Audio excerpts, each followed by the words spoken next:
자, 그러면 이번에는 전압 분배라고 하는 개념에 대해서 살펴보도록 하겠습니다. 자, 그러면 이제 여기서 우리가 이제 새로운 또 전자 부품 소자를 전기 부품 소자를 한번 살펴보도록 하겠는데요. 제가 방금 오디오를 얘기를 했었죠. 자, 여러분 요즘은 제가 오디오 설명을 할 때 조금 어려움을 갖고 있는데요. 아까도 얘기했지만 일반 가정집에 오디오가 없는 경우들이 많아지고 있죠. 뭐 옛날 같은 경우에는 뭐 필수 혼수 부품 물품이라고 해가지고 여러분들 부모님이 결혼하게 되면서 뭐 오디오 하나씩 이렇게 들어오는 게 유행이었었는데 뭐 요즘은 이제 그렇지가 않으니까 그렇지 않고요. 자, 그러면 이제 또 리모컨, TV 리모컨 같은 경우도 TV도 리모컨으로 이렇게 조정을 하잖아요. 근데 여러분들 음량을 조절할 때 보통 어떻게 합니까? 이 버튼을 플러스 버튼, 마이너스 버튼을 누르게 되겠죠. 그에 따라 가지고 볼륨이 이렇게 바뀌어지게 되겠는데, 자, 그렇게 하는 거 말고 그 예전에는 이제 어떻게 했을까요? 리모컨 없는 경우. 자, 일반적으로 이렇게 다이얼을 돌리게 됩니다. 자, 그래서 자, 이 다이얼을 이쪽으로 돌리게 되면은 음량이 커지고 이쪽으로 돌리게 되면 음량이 작아지는 형태를 보이게 되죠. 또 일반적으로 또 여러 가지 기계들이 있어요. 여러 가지 기계들이나 장비들 같은 경우에 뭔가 조절을 할 때 돌려가지고 돌려서 뭔가 값을 키운다든가 줄인다든가 하는 조절 장치들이 있죠. 자, 그것을 일반적으로 우리가 부르는 게 볼륨이다라고 얘기를 하게 됩니다. 자, 그럼 이제 볼륨 같은 경우에는 그냥 그 여러분들이 일상생활에서 쓰는 말이고요. 자, 여기 우리 과목에서는 자, 요 장치의 이름을 전압분배기다라고 얘기를 하게 됩니다. 그래서 요 부품이 우리가 볼륨이라고 했는데 지금 전압? 우리가 또 전압이라는 개념에 대해서 배웠잖아요. 그래서 이 장치가 전압을 뭔가 바꾸는 장치구나 라고 하는 게 되겠습니다. 자, 그러면 일반적으로 여러분들이 뭔가 돌리는 장치들이 내부 구조가 이렇게 까보게 되면요. 자, 이런 형태로 구성이 되어 있습니다. 자, 요거 같은 경우에는 여기에 나브라고 하는 원통형 이렇게 플라스틱이라든가 아니면 금속성 이렇게 원통을 달게 되고요. 자, 이 부분이 이렇게 회전을 할 수 있도록 되어 있습니다. 자, 그리고 여기에 이렇게 다리가 3개가 나와 있고요. 이 다리가 이제 이런 형태를 가지게 되는 거죠. 자, 그러면 이 형태가 이제 어떻게 되는 거냐? 여기 보시게 되면요. 이쪽 부분이 저항체로 이루어져 있습니다. 자, 그리고 요 가운데 다리 같은 경우에는 자, 이렇게 축이 달려져 있는 거죠. 자, 이렇게 하는 것을 우리가 이것을 도면으로 이렇게 보게 되면요. 저항기가 이렇게 배치가 되어 있고요. 그 다음에 여기에 화살표 부분, 요 가운데 부분이 되겠죠. 가운데 다리 부분이 이렇게 연결되게 되는 거죠. 자, 그러면은 이것을 따로 이렇게 떼서 그리게 되면요. 요 가운데 저항이 요 가운데 부분에 닿는 것의 양쪽 귀퉁이를 기준으로 해가지고 자, 이렇게 두 개의 저항으로 있는 것처럼 생각을 할 수가 있게 됩니다. 자, 그래서 이 부품을 우리가 도면으로는 자, 이런 형태로 표현을 하고 있고요. 그 다음에 이 형태를 우리가 회로로 이렇게 표현했을 경우에는 여기서 보는 것처럼 저항이 두 개가 직렬로 연결이 되어 있다라는 형태로 우리가 생각을 할 수가 있습니다. 자, 그래서 이 장치는 우리가 그 음량 조절, 그 다음에 또 측정 분야 같은 경우가 있어요. 그래서 전압을 이용하는 측정 분야, 그 다음에 신호 변환기 등에 사용을 할 수가 있게 됩니다. 자, 그래서 여러분들이 돌리는 게 있다, 그러면 다 저항을 이용을 해가지고 사용하는 제품이고, 이 저항의 전압을 나눠주는 우리가 배웠던 직렬 회로의 특징을 이용을 해서 우리가 조절을 할 수 있게 되는 거죠. 자, 그러면은 요 R1하고 R2를 포텐시오미터다 이렇게 우리가 정의를 했을 때 얘를 이렇게 하나로 이렇게 장치이지만 실질적으로 R1, R2로 구성되어 있는 포텐시오미터, 이 R1, R2가 하나의 어떤 장치가 되는 거죠. 그러니까 자, 이것도 이제 중요한 개념인데 이것도 다음 주에 한번 얘기를 나눠보도록 하겠습니다. 자, 일단 이거를 R1, R2를 이제 포텐시오미터라고 했을 때 요 각각의 전압 강하, 다음에 전류 이런 것들을 우리 앞에서 배웠던 오음의 법칙을 응용을 해가지고 한번 확인을 해보도록 하겠습니다. 자, 여기 보시게 되면요. 그래서 얘를 해석을 할 때 우리가 오음의 법칙을 배웠죠. 근데 오음의 법칙을 배우기 전에 오음의 법칙을 적용하려면은 이 R1하고 R2로 되어 있는 전체 저항을 구해야 된다고 했어요. 그래서 전체 저항을 구하는 공식을 이게 지금 이렇게 폐회로로 구성되어 있는 경우 이렇게 닫힌 회로라고 했죠. 전류의 흐름이 이렇게 한 방향으로 이렇게 쭉 돼서 완료가 되는 이렇게 순환이 되는 구조를 폐회로라고 했는데 폐회로로 구성되어 있을 경우에는 저항의 전체 저항은 이 각각의 저항의 합과 같다라고 얘기했습니다. 그래서 전체 저항 R 토탈은 RT라고 또 얘기를 하죠. R1 더하기 R2가 되고요. 그 다음에 두 개를 더하면은 3K 더하기 6K인데 각각은 지금 K니까 이게 10의 3승을 의미를 하는 거죠. 그래서 얘는 9K 그러니까 9000 옴. 그러니까 9000옴이라고 해도 되고 아니면은 9kΩ 이렇게 얘기를 해도 되는데 킬로옴이죠. 편의성으로 앞에가 K라고 했으니까 우리는 이제 9kΩ 이렇게 표현하는 게 좀 더 맞는 표현인 것 같습니다. 자, 그러면 이 전체 저항을 구한다고 했을 때 우리가 오음의 법칙을 배웠죠. 오음의 법칙은 어떻게 되냐면은 V는 IR이라고 했어요. 자, 그러면은 우리가 보면은 이 전압 제공해주는 전원의 전압은 9V라고 되어 있죠. 자, 그럼 여기 9V가 되는 거고요. 이 저항 두 개가 되었을 때 우리가 전류를 모르기 때문에 전류는 미지수가 되는 거고, 그 다음에 우리가 저항을 이렇게 아까 구했죠, 방금. RT는 9kΩ이라고 했습니다. 자, 그러면 얘를 각각을 이렇게 넘겨주게 되면은 전류를 구할 수가 있죠. 이렇게 양쪽 항을 넘겨주게 되면은 그러면은 I는 9kΩ분의 9V가 되고요. 자, 그러면은 9, 9이고 다음에 볼트를 옴으로 나눈 거니까 단위는 암페어가 되는 거죠. 자, 암페어가 되고 그 다음에 99니까 1. 그 다음에 1을 킬로로 나눠준 거죠. 근데 킬로가 10의 3승이죠. 얘가 역분이 되는 거니까 10의 마이너스 3승이 되겠죠.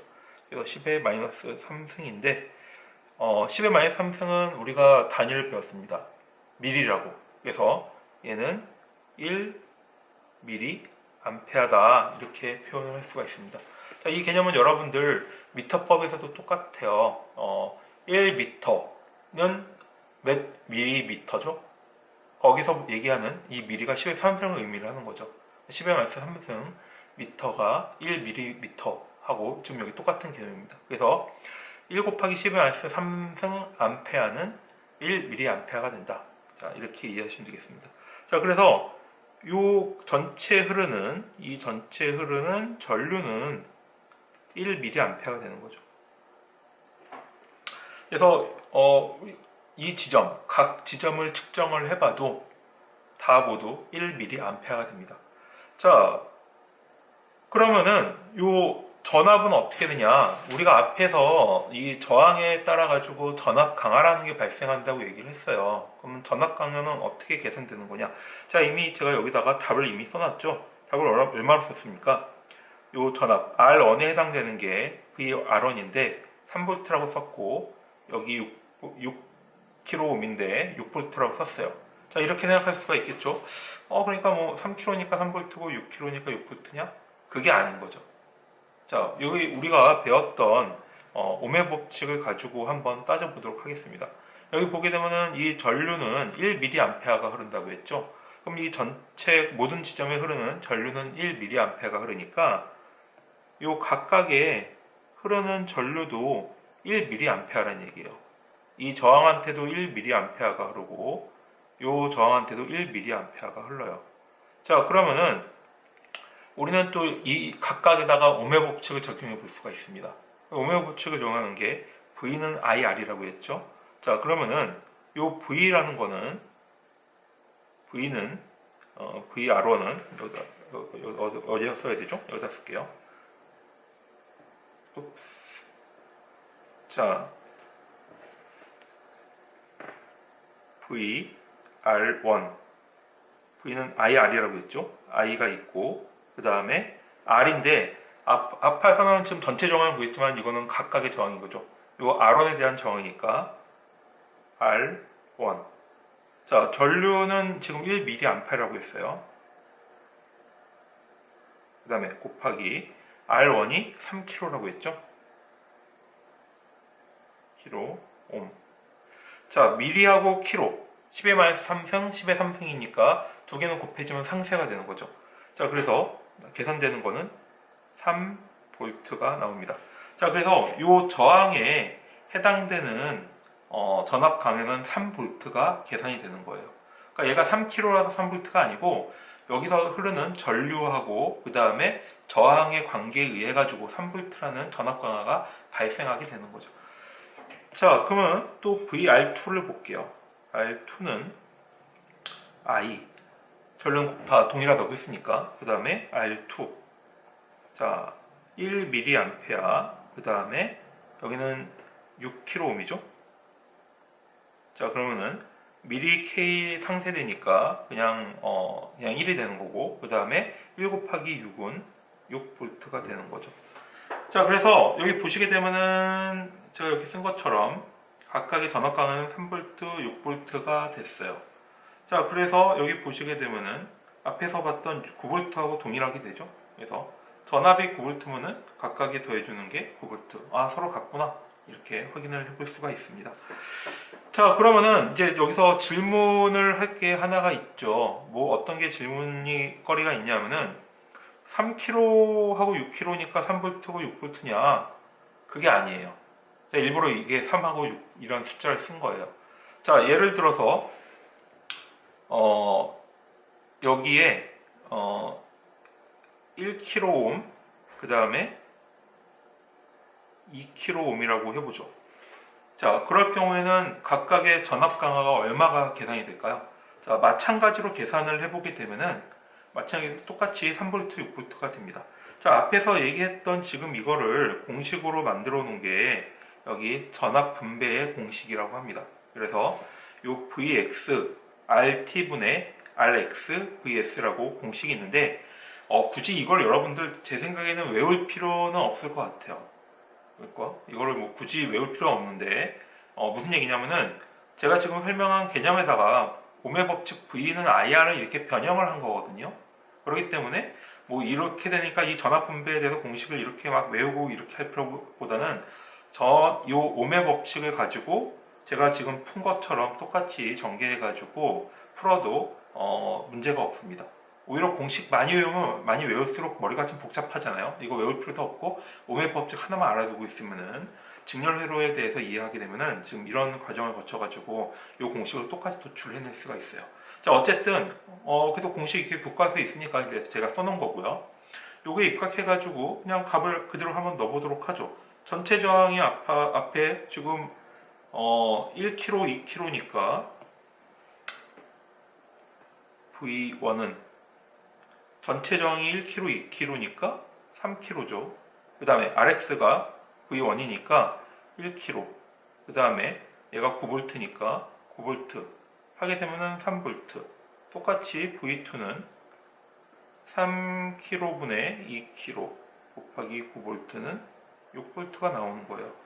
자, 그래서 이게 무슨 얘기냐 하면은 요 저항값이 아니고 저항값에 의해 가지고 전압 강화가 발생하는 게 아니고 전체 저항에 대해서 각각의 저항의 비율 여기 보시게 되면 이게 결국은 전체 저항의 각 저항의 비율인 거죠.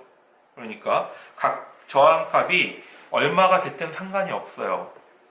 여기 1K가 됐든 3K가 됐건 2K가 6K가 됐건 상관없고 이 전체에 대해서 9kg 옴에 대해서 3kg, 6kg, 3kg에 대해서 1kg, 2kg에 따라 가지고 이 각각의 비율에 의해 가지고 전압 강화가 발생하게 된다. 이렇게 이해하시면 될 것 같습니다. 자, 그래서 저항값에 비례해서 분배가 된다. 이렇게 제가 써놓은 거죠. 자, 그러면은 직렬 회로는 이제 설명이 다 된 것 같으니까 병렬 회로에 대해서 설명을 해보도록 하겠습니다.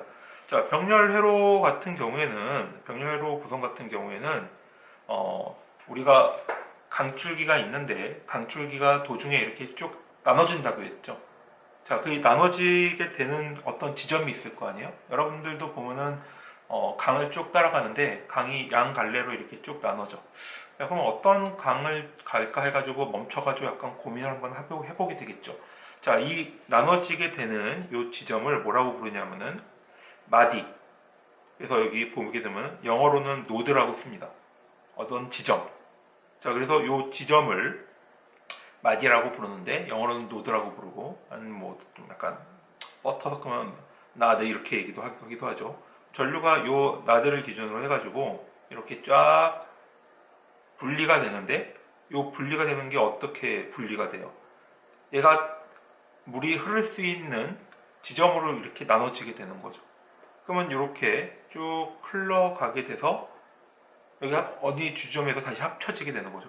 바다로 흘러가게 되는 것처럼 이 합쳐지는 지점도 똑같이 마디라고 부릅니다. 그러니까 얘가 이 전류들이 쭉 이렇게 나눠지거나 합쳐지거나 하는 어떤 분기되는 지점, 이걸 마디라고 부릅니다. 자, 그러면은 각각 이게 나눠지게 되는 걸 지류라고 얘기하잖아요. 자, 이거를 가지 뻗는다라고 얘기를 해가지고 얘를 가지라고 얘기를 해요. 그래서 브랜치 영어로는 이렇게 표현을 하게 됩니다. 자, 그래서 그때 아까 얘기했지만 화살표의 크기가 좀 어떻게 돼요? 좀 커졌다가 좀 크고 전체는 크고 나눠진 부분 작아지게 되죠. 왜냐면 물이 가다가 이렇게 가지치게 되는 거니까 각각 나눠져서 흐르게 되는 거예요. 합해지게 되면 다시 원래 합해지게 되겠죠. 자, 이런 식으로 구성되어 있는 회로를 병렬 회로라고 얘기를 해요. 자, 그래서 근데 여기서 보시게 되면은 얘는 앞에서 배웠던 직렬 회로에서 폐회로일까요? 아닐까요? 자, 폐회로는 들어갔다가 나오는 게 있어야 되는데 지금 여기서 보면 나눠지는 것밖에 없잖아요. 나눠지는 것밖에 없으니까 여기서는 아직은 폐회로라고 얘기를 하지 않아요. 자, 그러면 이 다음 장에 한번 보도록 하겠습니다. 앞에서 직렬 회로를 얘기를 할 때 전체 저항을 이제 구한다고 얘기를 했잖아요. 자, 병렬 회로의 특징 같은 경우에는 요 전류가 나눠지는데 이 나눠지는 특성에 의해 가지고 요 저항에 나눠지는 요 가지에 들어있는 저항들의 어떤 특성들에 따라 가지고 전체 저항이 계산돼요. 근데 전체 저항을 그래서 구하는 공식은 이렇게 얘기를 할 수가 있습니다. 전체 저항을 구하는 공식은 각 저항을 역수를 구해요. 각 저항의 역수 이걸 다 구한 다음에 얘를 다 더해. 다 더한 거를 역수를 한 번 더 취해. 그럴 경우에는 이 전체 저항을 구할 수가 있습니다. 자, 근데 여기 보시게 되면은 여기 G라고 되어 있죠. 자, G 같은 경우는 우리가 앞에서 개념을 한번 배웠어요. G는 컨덕턴스라고 해가지고 저항은 레지스턴스라고 해가지고 전류의 흐름을 방해하는 개념이라고 했죠. 자, 근데 그 저항의 개념에 반대되는 개념을 컨덕턴스라고 했어요. 컨덕턴스는 전류가 얼마나 잘 흐를 수 있냐를 나타내는 지표라고 했죠. 그래서 우리가 저항의 역수는 컨덕턴스다라고 하는 공식을 하나 앞에서 배웠죠. 자, 그래서 여기 보게 되면은 여기에 컨덕턴스라는 개념이 들어가 있는데 근데 굳이 이걸 컨덕턴스를 변환 안 해도 되는데 앞에서 얘기했듯이 저항의 역수의 합의 역수다. 어려운데 그냥 말로 설명하니까 어려운 거예요. 저항을 역수를 취해 다 더해 한 번 더 역수를 취해 약간 귀찮죠. 역수를 두 번 취하면 되는 거예요. 자, 그렇게 하는 게 계산을 할 수가 있고 이걸 굳이 뭐 컨덕턴스를 변해가지고 이렇게 할 필요는 없고 이거 개념을 설명하기 위해 가지고 계산의 편의성을 보여주기 위해서 이렇게 공식을 써는 거죠. 그래서 중요한 거는 제가 이렇게 연두색으로 이렇게 네모칸을 쳤죠. 이 부분이 이제 중요한 거고요. 근데 개중에 가끔 보면 컨덕턴스로 주어질 때가 가끔 있어요. 그럴 경우에는 컨덕턴스일 때는 그냥 다 더해. 다 더한 다음에 얘 합을 낸 다음에 얘를 역수로 취해주면 된다. 그러면은 얘 전체 저항이 나온다. 이렇게 얘기할 수가 있습니다. 자, 이게 무슨 얘기냐면은 전류가 흐르는데 얘가 이렇게 나눠져서 흐르게 돼요. 각각. 나눠지게 흐르게 되는데 그거에 의해 가지고 저항들이 전체 저항들이 위와 같이 이렇게 공식에 의해 가지고 나눠지는 특성을 보이기 때문이죠. 자, 이게 왜 이렇게 되는지는 다음 장에 이걸 유도하는 게 오메 법칙에 의해서 유도하는 게 있는데 유도함에 의해서 이렇게 설명된다라는 것을 이해할 수가 있을 것 같습니다. 자, 밑에 두 개의 저항으로 이루어진 병렬 회로의 저항값이 있는데 이거 잠깐 제가 다음 장에다가 예를 썼나요? 여기 얘가 있으니까 이 얘를 가지고 한번 계산을 같이 해보도록 하겠습니다. 자, 특징인 그래서 병렬회로라는 게 우리가 이 저항이라고 하는 장치들을 병렬로 구성하니까 이렇게 계산하더라고 하는 특징을 발견을 해가지고 공식을 만들고 법칙을 만든 거거든요. 그러니까 이거는 요 물리적인 현상을 가지고 파악해가지고 공식을 만든 거예요. 그래서 이거에 의해서 요 병렬회로의 특징이 이제 하나가 더 있죠. 앞에서 했던 게 전체 저항을 이제 구하는 공식에 대해서 있다고 하면은 자, 이거 여기 위에 서 있는 거는 전압에 대한 특징을 얘기하는 거죠. 여기 보시게 되면 병렬회로 양단의 전압은 일정하다라고 얘기를 했어요. 자, 우리가 앞에서 요 지점을 노드, 마디라고 했죠. 나눠지게 되는 거니까. 제가 그림은 이렇게 그렸지만 실질적으로 어떻게 나눠지게 되는 거죠? 전체적으로 얘가 동시에 이렇게 그려진 거하고 지금 똑같이 그린 거예요. 자, 이걸 편의상 여기 보시면은 이 점들이 이렇게 쭉 해가지고 하나 합쳐줘도 이렇게 나눠지게 되는 거잖아요. 그러니까 제가 지금 1번 회로하고 2번 회로는 지금 다른 그림이 아니고 같은 그림을 그린 겁니다. 자, 근데 여기 특징이 있어요. 특징이 뭐냐면은 병렬 회로의 양단 전압은 일정하다. 자, 병렬 회로가 있는데 요 양단의 회로, 그러니까 무슨 얘기냐면은 요 각각 지점이 있죠. 요 각각의 지점들은 전압이 다 일정해요. 여러분들이 혹시 또 어렸을 때 또 옛날 초등학교 때 유치원 때를 한번 머릿속에 그 기억을 되살려 봤을 때 요 배터리가 두 개가 있는데 요 두 개로 직렬로 연결했을 때 전구 불빛하고 병렬로 연결했을 때 전기후 불빛이 어떤 게 더 밝으냐 라는 걸 한번 해봤을 거라고 저는 여러분들 들었을 거라고 기억을 잘 되살리면 있을 거예요. 자, 병렬 같은 경우에는 실제 요 전압이 올라가는 게 아니고 전압이 바뀌지가 않는 거죠. 배터리가 이렇게 두 개가 있는데 직렬로 연결했을 경우에는 전압이 상승하는데 병렬로 연결했을 때는 전압이 상승하지는 않아요. 대신 공급할 수 있는 에너지 양은 2배가 되는 거죠. 자, 이 얘기는 다음에 또 할 기회가 있을 테니까. 이 얘기는 뭐냐면 이 저항을 연결했을 때도 똑같이 요 나눠지는 요 마디 부분에서는 전압이 바뀌어지지가 않아요. 자, 그래서 무슨 얘기냐면은 여기에 V 소스라고 되어 있는데 요 저항의 이쪽 부분도 V 소스가 되고 여기도 VS가 되고 각각이 VS, 모든 지점이 다 VS 해가지고 요거 한 지점이 같다 이렇게 표현을 하는 거죠. 그래서 병렬회로의 특징은 어떻게 되냐? 두 가지를 얘기했죠. 하나는 병렬회로의 요 마디 지점의 전압은 다 동일하다. 그 다음에 두 번째는 전체 저항은 각 저항의 역수를 합한 역수이다. 이 두 가지가 병렬회로의 특징이 되겠습니다. 자, 그래서 우리가 배웠던 이 두 가지 특징을 가지고 똑같이 회로를 한번 해석을 해보고요. 그 다음에 우리가 앞에서 전압 분배에 대한 전압 분배 장치를 가지고 포텐시오미터를 가지고 전압 분배의 원리에 대해서 전압 분배의 원리에 대해서, 그러니까 전압 강화가 되는 거죠. 그거에 대해서 배웠는데 이거 똑같이 여기서는 전압이 아닌 전류가 이렇게 나눠지게 돼요.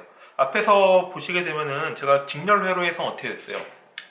전류는 모든 지점에서 공통이라고 얘기를 했죠.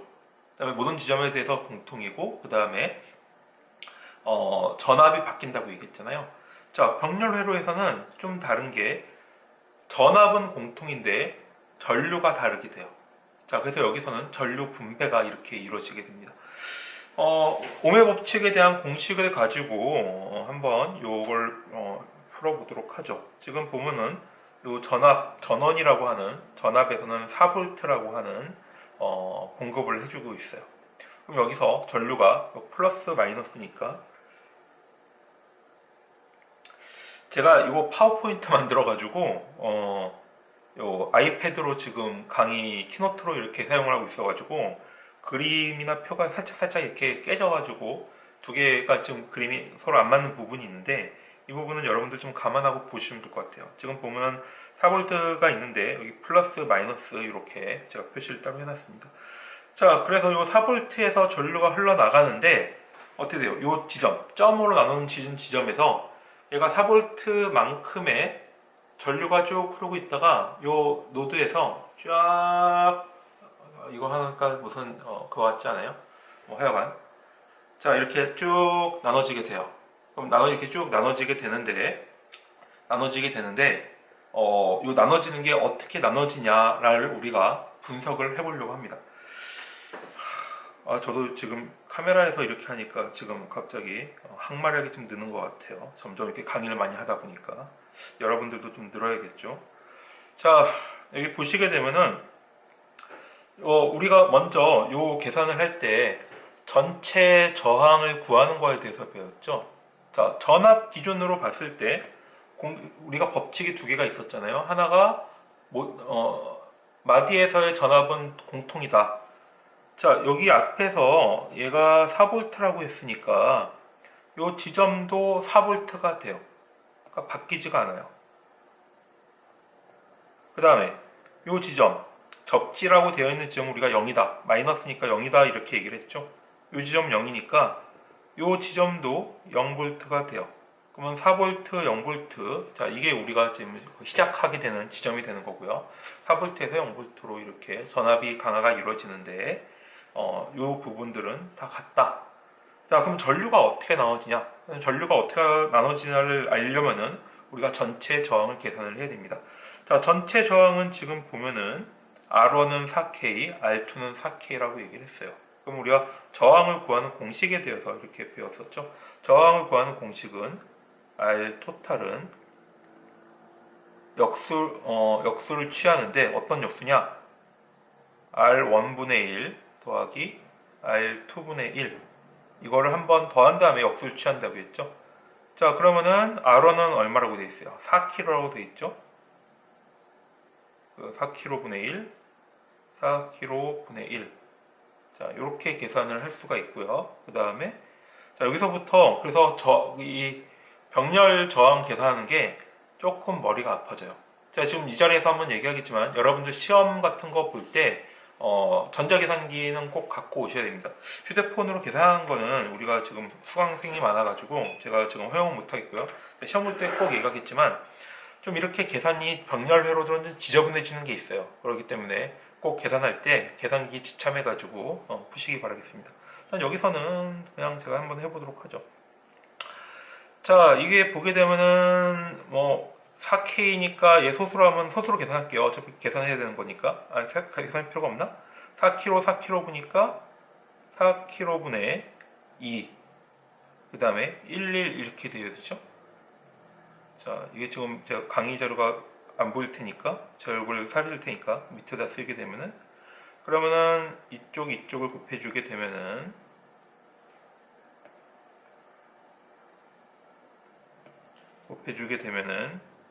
2분의 그 다음에 4K가 되죠. 자, 약분하면은 계속 2K가 이렇게 나오게 됩니다. 자, 이거 간단하게 만드는 공식이 있는데요. 이를 한번 앞에서 우리가 얘기를 해봤었죠. 두 개의 저항이 있을 때 나눠지는 공식은 어떻게 되냐? 얘를 전개해가지고 풀면 되기 때문에 R1 플러스 R2분의 R1, R2가 돼요. 자, 자, 이거는 여러분들 전개해가지고 하면 요 공식이 나오니까 요건 또 많이 하다 보면 또 이거 자연스럽게 이렇게 나오게 되거든요. 자, 어쨌든 이렇게 넘어가도록 하겠습니다. 자, 그래서 요 전체 저항은 EK라는 값이 나오게 돼요. 그럼 EK라는 값이 나오니까 전체 저항, 그 다음에 전압. 자, 그래서 전류 우리가 계산을 할 수가 있습니다. 자, 전류는 어떻게 계산되냐면은 V는 또 IR이라고 했죠. 우리가 공식 많이 배웠지만 저도 그 V는 IR 하나밖에 기억을 안 하고 있어요. 자, V는 IR에 의해 가지고 전압은 4V고 그 다음에 전류는 아직 모르고 저항은 2kΩ이라고 했습니다. 그래서 전류를 계산하게 되면은 2K분의 4가 돼서 K는 10의 3승이 되는 거고요. 그 다음에 얘는 2mA가 되는 거죠.